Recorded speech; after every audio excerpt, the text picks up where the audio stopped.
Hey everyone, Sal here.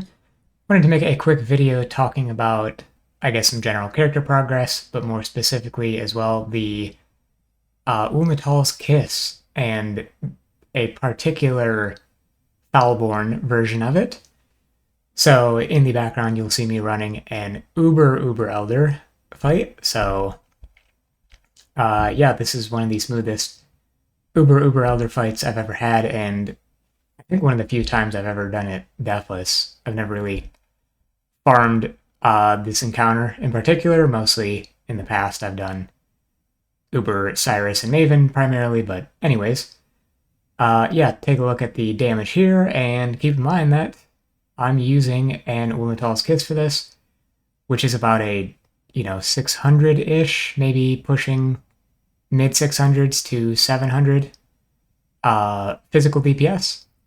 So really nowhere near what you can get on a typical Fizz weapon, with a crafted rare pushing well past 1,000, depending on how far you want to go with it. But personally, I really dislike using, or crafting rather, rare weapons. I guess it might be a little bit easier this league with the tree being able to recombinate from those items with good affixes, but I definitely wasn't going to go alt spamming or anything like that for my weapon, and I decided to try out this new Foulborn unique just to say I tried something a little new, and yeah, I've been greatly enjoying it. So the gist is that there are two primary mods that can be Foulborn here, one of which is the vulnerability on hit that the weapon has innately, can be replaced with Warcries exert 1 additional attack. And there's some other mod I don't remember that gets replaced with 500% increased cooldown recovery for Warcries. Now, anytime you can get one stat, especially one that's kind of hard to get, in such a huge quantity, it's worth paying attention to. And so that's exactly what I did. I'll let this footage run out here a little bit before I jump into a POB setup of my current character, which is a little past the point of this recording, but should still be a good showcase. Nothing really significant has changed, just some minor optimizations over time. But for the most part, I've been really enjoying using the axe as kind of like a, again, newer, slightly different kind of thing. And it's been a great experience, and I would recommend trying it if you're playing a slammer yourself, and especially Earthshatter in particular. Let's jump into a POB and see why.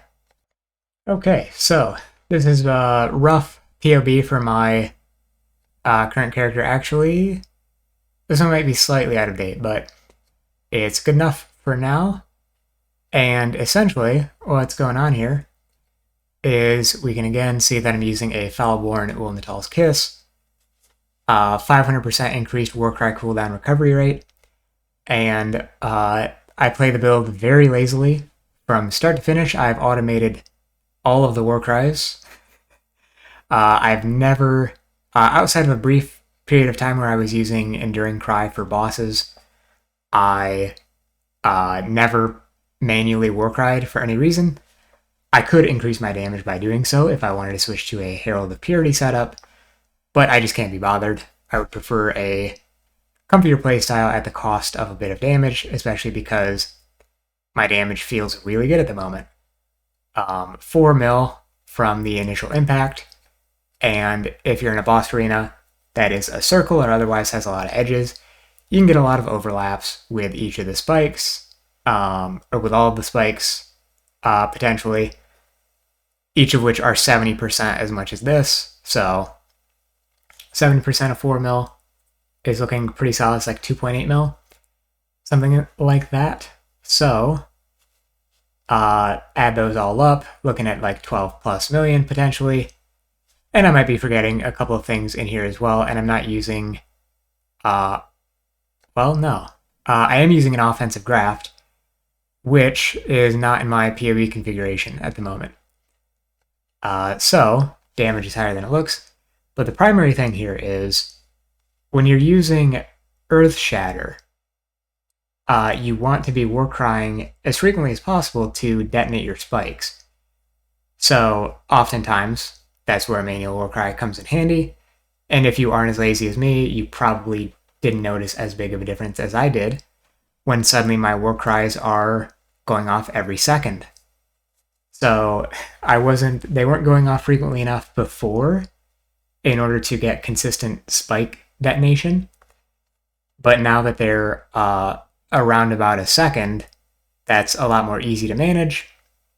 I don't know if this, no, let's see. Here we go. Yep, 1.2 seconds each, thereabouts. This might have been, yes, before I quality'd everything. So one of the things people often do with Earth Shatter is stagger their quality on their various war cries to make sure they have different cooldowns, just so that there's more time between each of them, such that it'll detonate your spikes more consistently. With this setup, you don't really need to worry about that because you are war crying so frequently. General's Cry is going off more than twice per second. So my attack speed here is only 1.91. So realistically, the spikes are just going off all the time. So what that also means is I don't care to have either on the passive tree or on any of my jewelry that war cries can't trigger travel skills or movement skills, whatever it's phrased as, because you physically just can't leap slam fast enough to run down your war cries, or your exertions, rather. So, the main benefit of having such high cooldown recovery is that you can completely drop Warbringer on Berserker. You do not need the extra exertions from this node. The +1 on the tree is enough with a low enough attack speed and a high enough cooldown rate that you just don't have to worry about it. So what I ended up doing is, for the longest time, my Ascendancy was set up like this. I like using Defy Pain for Legion specifically. Legion has a lot of like medium-ish hits that end up comboing you out, and Defy Pain is really good against those. So once I had got my Timeless Jewel and switched to other content, and then made the switch over to Uul-Netol's Kiss, I ended up dropping both of these, picking up Instant Leech and more attack speed to compensate for the relative loss in attack speed compared to a faster axe. And the Instant Leech feels really good. And yeah, that was a big boon for me, that realization to come to that conclusion, which also opens up a good possibility to move to other classes fairly smoothly as well, because Warbringer is generally like one of the bigger reasons to go Berserker, one of the best nodes on the class, just because Intimidating Cry is so crazy and it has the lowest uptime out of all of your war cries. So I did consider rerolling a Slayer. I opted out of it at the time. I think if I crafted a cluster or two, a 12 passive cluster with 35% effect and 3% attack speed, if I got a couple of those, two exactly, I guess, I would consider switching to something like Slayer for a bit more defenses, reduce damage taken while leeching instead of increase damage taken all the time, a little bit better on the defensive side, and maybe spec into spell suppression as well, as more of like a well-rounded kind of character, I suppose. But I ended up staying Berserker, like I said, just because I didn't feel like rerolling, I suppose. Though I have been looking at Chieftain or potentially Juggernaut as options as well. And the biggest thing here, I'm pretty deep into the video to be talking about this, but the biggest point here is this node here, Admonisher. I'm using a massive thread from Uber Cyrus to pick up that and a bunch of other nodes as well, but this is your biggest damage anoint. So this actually works with auto exertion, which I didn't realize until I started thinking about this more. Look it up on PoE Ninja. Sure enough, a bunch of people are using Uul-Netol's Kiss and Admonisher. So I go and try it out with auto exertion, see my damage increasing, and it works. So, 15% increased damage for each time you've Warcried recently. So however many times you can Warcry within 15 seconds, multiply that by, or 4 seconds, multiply that by 15% for your total damage increase. For me, that was about 25 Warcries for every 4 seconds, which is about 375% increased damage. Now, a lot of the time, on this type of build, you end up getting a lot of damage increases because the weapon nodes tend to have, the weapon-specific nodes tend to have decent damage themselves. This tree actually doesn't have a lot of increased damage. I've got my cluster here and my exertion nodes, but other than that, picking up 2 clusters on the tree here that give increased damage, which means the increase from Admonisher is very effective. On top of that, you can also use a Rune Graft of Time, 20% chance for skills to not consume a cooldown on use. And that does work for auto exertion as well. So you're functionally getting 25% more Warcries on average within your 4-second time frame.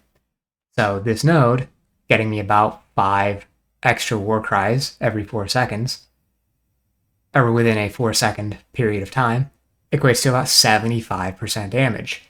Again, bigger than any other single mode I could take at the moment. Even ones like these ones up here from my Timeless Jewel are pretty good. 2.5% damage each. Whereas the Rune Graft of Time, again, is 3 times as good as those.